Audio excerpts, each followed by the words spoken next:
Assalamualaikum warahmatullahi wabarakatuh. Perkenalkan, nama saya Yesifa Aurera Nurhyulianjani dari kelas 10 Farmasi 4, nomor absen 33. Saya akan menjelaskan tentang sejarah Mataram kuno. Sejarah Kerajaan Mataram kuno merupakan kerajaan bercorak Hindu dan Buddha yang berdiri di bumi Mataram dekat Yogyakarta sekarang. Sejak abad ke-9 hingga abad ke-11, kerajaan ini merupakan salah satu kerajaan yang sering berpindah tempat, sehingga memengaruhi nama kerajaannya. Saat berdirinya kerajaan ini memiliki ibu kota di daerah Mataram dekat Yogyakarta sekarang, sehingga kemudian diberi nama Medang I Bumi Mataram. Namun kerajaan ini sempat mengalami beberapa kali atau kurang lebih 7 kali perpindahan ibu kota, hingga akhirnya sampai ke Jawa Timur pada abad ke-10 dan lebih dikenal dengan Kerajaan Medang. Pendiri Kerajaan Mataram kuno adalah Rakai Mataram Sang Ratu Sanjaya yang berkuasa antara 732 sampai 760 Masehi.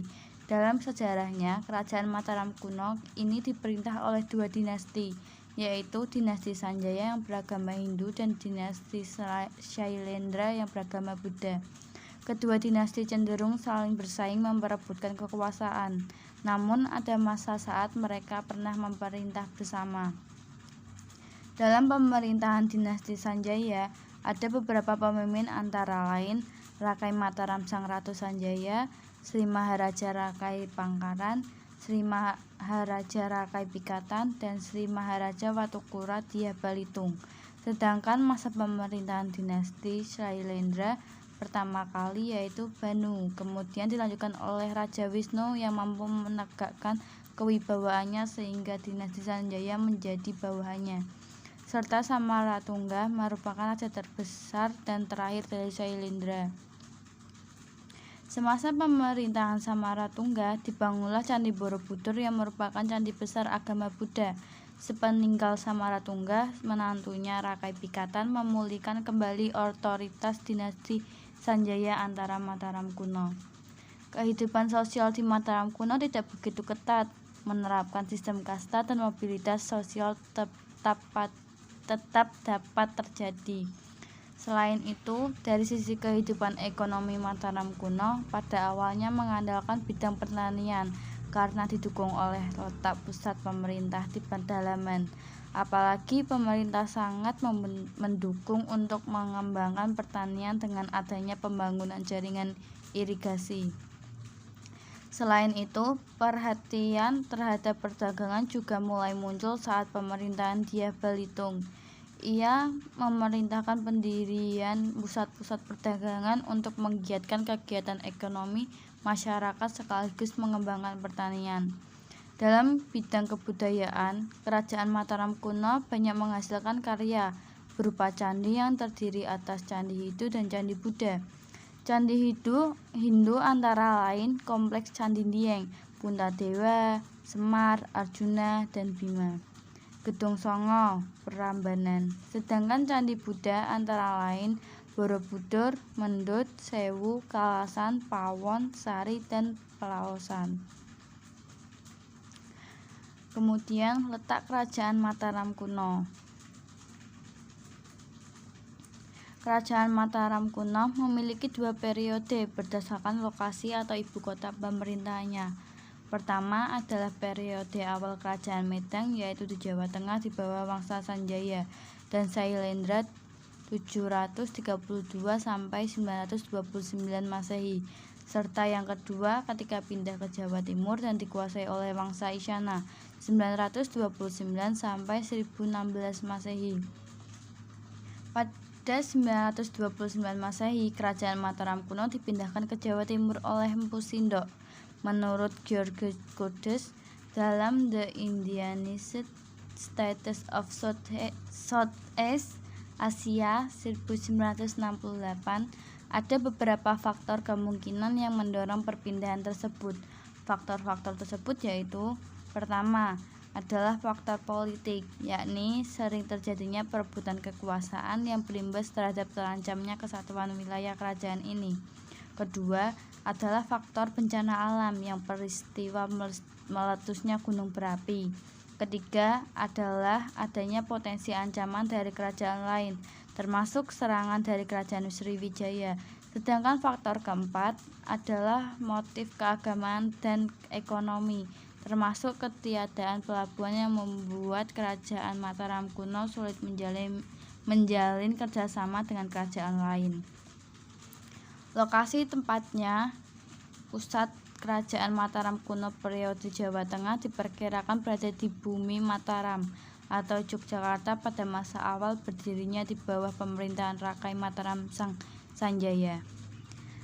Mamrati dan Poh Pitu diperkirakan berada di antara wilayah Yogyakarta hingga Jawa Tengah bagian selatan, Magelang atau Kedu. Kerajaan Mataram kuno punya banyak peninggalan yang berupa candi-candi megah, termasuk Candi Borobudur di Magelang, Candi Prambanan, Candi Kalasan, dan Candi Sewu di Yogyakarta, serta beberapa candi lainnya. Setelah dipindahkan ke Jawa Timur oleh Empu Sendok, yang kemudian bergelar Sri Maharaja Rakai Hino Sri Isana Wikramadharma Tunggadewa 929 sampai 947 Masehi. Kerajaan Mataram kuno menempati pusat pemerintahan di daerah yang disebut Tamuwalang. Masa-masa berikutnya terjadi lagi perpindahan pusat pemerintahan kerajaan Mataram kuno periode Jawa Timur atau era dinasti Isyana, yakni dipindahkan ke Watugaluh. Dikutip dari buku antologi Sejarah Candi Boyolangu 2016, tulisan Lailatul Mahfudoh, Tamulang maupun Watugaluh diperkirakan terletak di sekitar Jombang, Jawa Timur.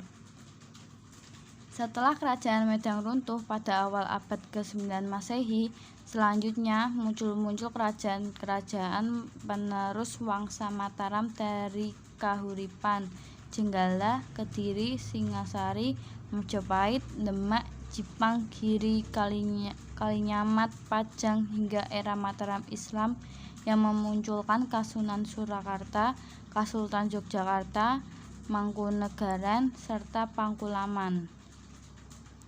Selanjutnya, runtuhnya kerajaan Mataram kuno.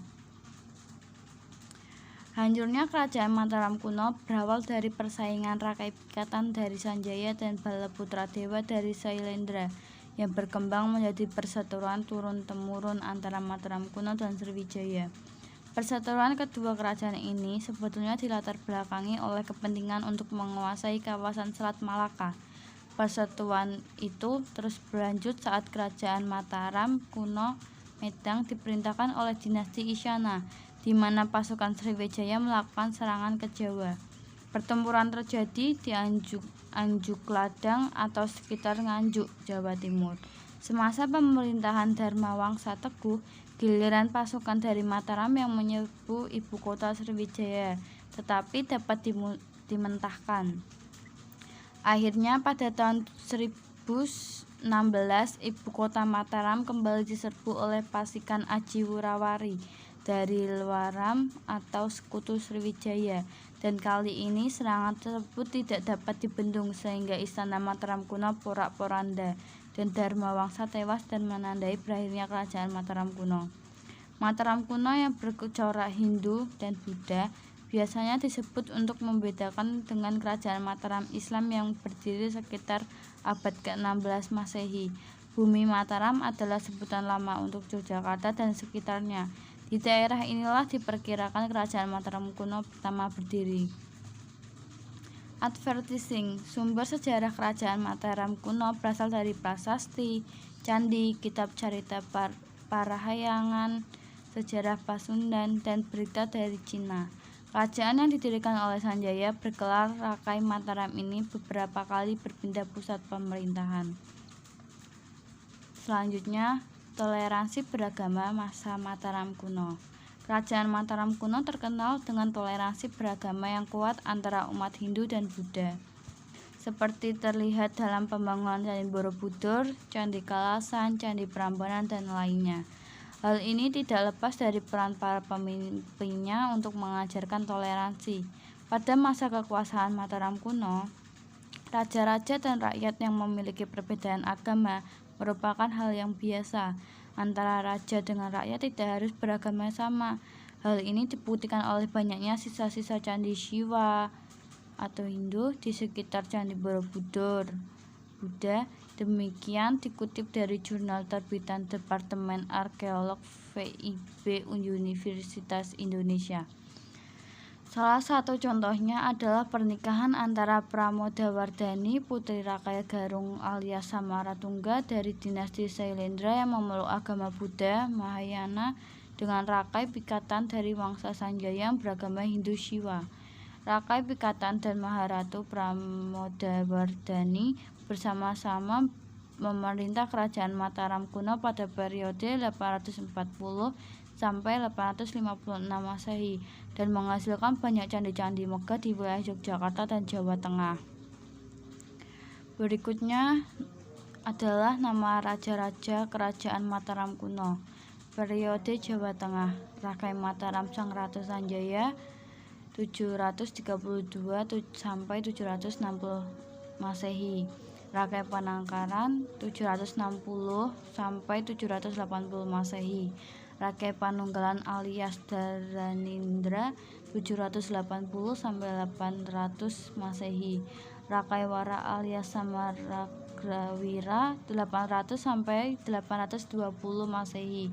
Rakai Garung alias Samaratungga 820 sampai 840 Masehi.